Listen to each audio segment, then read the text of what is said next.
Before we begin looking at the details of each of the topics, before we begin going into the details of each of the chapters, it's really important that you understand what auditing is about. It's really important that you can visualize the process from start to finish, so that as we add each little detail in and as we go through each topic and each piece of information, you understand where it fits into the entire process. This means that you'll be a lot more comfortable to deal with each of the bits of detail, to deal with each of the chapters. So we'll go through a little example, we'll go through some stuff, and we'll continually come back and forth to the big picture to make sure that you understand where each of these items and each of these bits of knowledge come in. This will definitely help you with your auditing studies for the rest of your auditing studies, because the more comfortable you are right up front, the easier your life is going to be. The first thing that you need to understand is that auditing is a process. Auditing is a task, it's an objective, it's a project, which means that there has a start, there's a finish, there is a process, and obviously you need to be very aware of how that process works from beginning to end, the way that it works, the things that can go wrong, the how to do the stuff in order to make sure that you do this project successfully. So the first thing we're going to talk about is what auditing actually is, and in order to do that comfortably, I'm going to use an example that has absolutely nothing to do with auditing, absolutely nothing to do with business whatsoever. Let's assume that you want to buy a car, and instead of going to a car shop or instead of going to some retail outlet like a lot of people would, you decide for some reason that you're going to buy your car online. You're going to go to some online website, or you're going to go through some second-hand car dealerships online, and you're going to choose your car online. This has a lot of conveniences and this is good, but at the same time it leaves you with a little bit of a risk, because there's a little bit of a concern maybe that the people that are advertising their cars aren't actually being honest and the information that they're giving you is not reliable. If you can't see that car yourself, if you don't have access to that, if you don't have the expertise to identify, to assess it properly, there could be a little bit of a problem. So we need to be aware that in order for you to make your decision, you're going to have a list of criteria. You're going to have a list of criteria that says, I will only buy a car if it is potentially red, if it's a 2011 model, it needs to be in a certain price range, I want it to have certain types of accessories, and I want it to be in a certain condition, for example.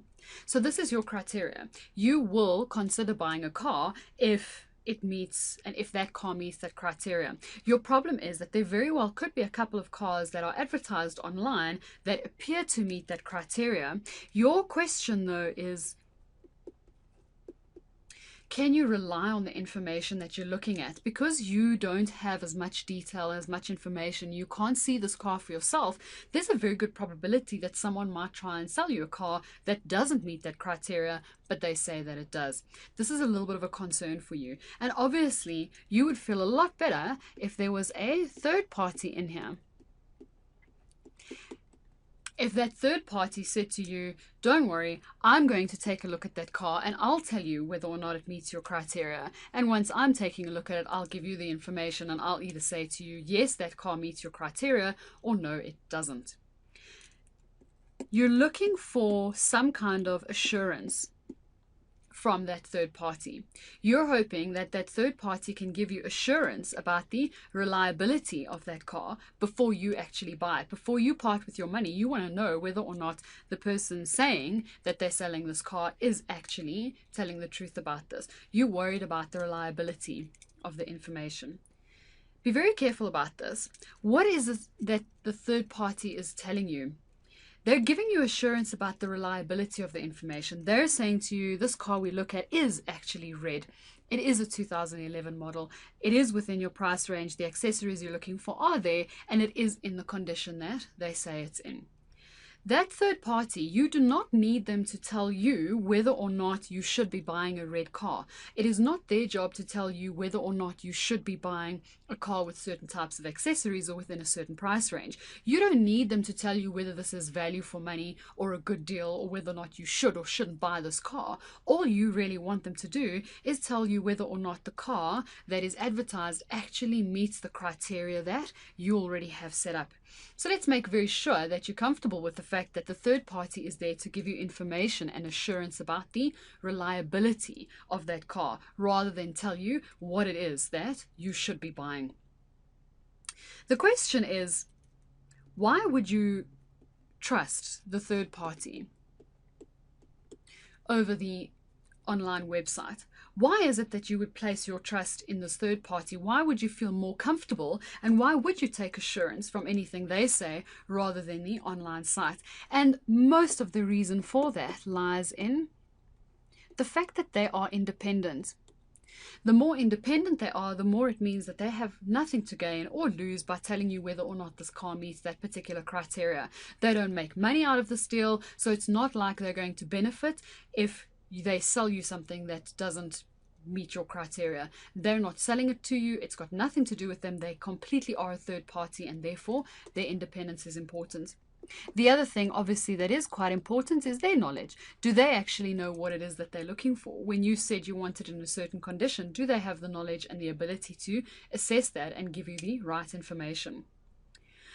When we take a look at this, it's a very simple example, and there's a couple of concepts that we've picked up, and we need to make sure that we're comfortable with these concepts, because we're going to overlay a business example onto this, and the same basic concept applies. We've spoken about reliability of information, the fact that the concern is you're going to be making a decision and you're wondering whether or not that information that you're looking at is reliable. We're also talking about offering assurance, the fact that we are looking for someone to offer us assurance about the reliability of that information.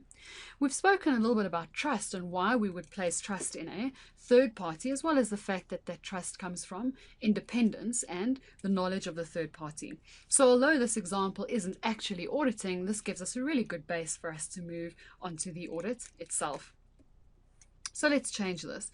If we are looking at this from our auditing knowledge, it wouldn't be a car that you're buying online. It would be a set of financial statements that you're looking at. You're not looking to buy a car. Potentially, you're looking to invest in a company or give a loan to a company.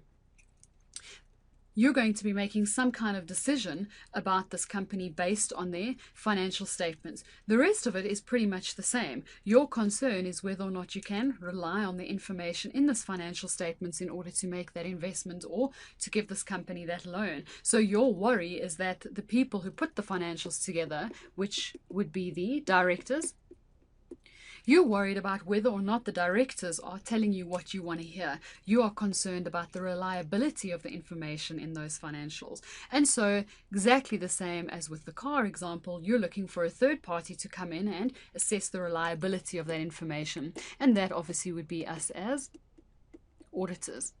The auditors would be giving you assurance about the reliability of the information. Again, why would you trust the auditors? Because you expect them to be independent and you expect them to have the knowledge to assess the financial statements. Again, please note that you are not expecting the auditors to give you information or to give you advice about whether or not to invest in this company. All you need them to tell you is these financial statements, they're reliable.